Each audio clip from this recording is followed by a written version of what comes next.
స్త్రీకి ఎన్ని ఆభరణాలున్నా రాని అందం ఒక్క మంగళసూత్రంతో వస్తుంది. కామేశ్వరుడు అమ్మవారి భర్త. ఆయన అమ్మ మెడలో మంగళసూత్రాన్ని కట్టాడు. ఆ మంగళసూత్రంతో అమ్మవారి మెడ శోభిస్తుంది.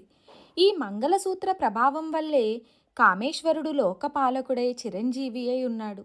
శ్రీమద్ భాగవత మహాపురాణాన్ని శుకుడు పరీక్షిత్తునకు చెప్పిన విషయం అందరూ ఎరిగినదే.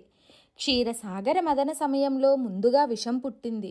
ఆ విషాన్ని దేవదానువులు శివుడిని త్రాగమని లోకాలను రక్షించమని ప్రార్థించారు. శివుడు త్రాగడానికి సిద్ధమయ్యాడు. ఈ కథ వింటున్న పరీక్షిత్తు శుకుణ్ణి ఇలా ప్రశ్నించాడు.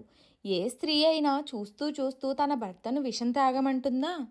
పార్వతి శివుడిని విషం తాగమని ఎలా ప్రోత్సహించింది? అప్పుడు సమాధానంగా శుకుడు ఇలా అంటాడు.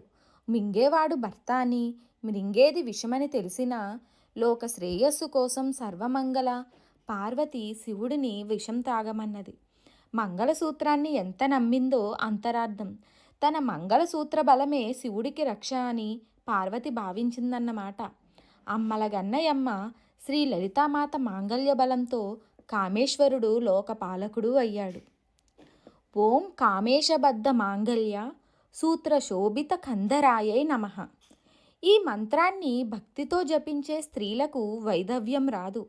పుణ్యస్త్రీగా సౌభాగ్యంతో శరీరం చాలించాలనుకునే స్త్రీలు నిత్యం పడుకోబోయే ముందు ఈ మంత్రాన్ని 9 సార్లు జపించాలి.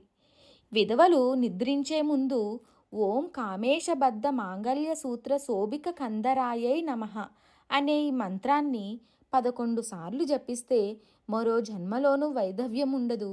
పురుషులు ఈ మంత్రాన్ని నిద్రించే ముందు 27 సార్లు జపిస్తే భార్యతో తగాదాలు ఉండవు, భార్య అనుకూలవతి అవుతుంది. మంత్రం మరొకసారి. ఓం కామేశబద్ధ మాంగళ్య సూత్ర శోభిక కందరాయై నమః. ఓం కామేశబద్ధ మాంగళ్య సూత్ర శోభిక కందరాయై నమః. మంత్రం మరొకసారి.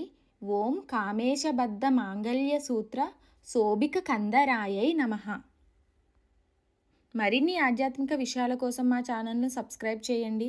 వీడియో నచ్చితే లైక్ చేయండి, షేర్ చేయండి, కామెంట్ రూపంలో మీ అభిప్రాయాన్ని తెలియచేయండి.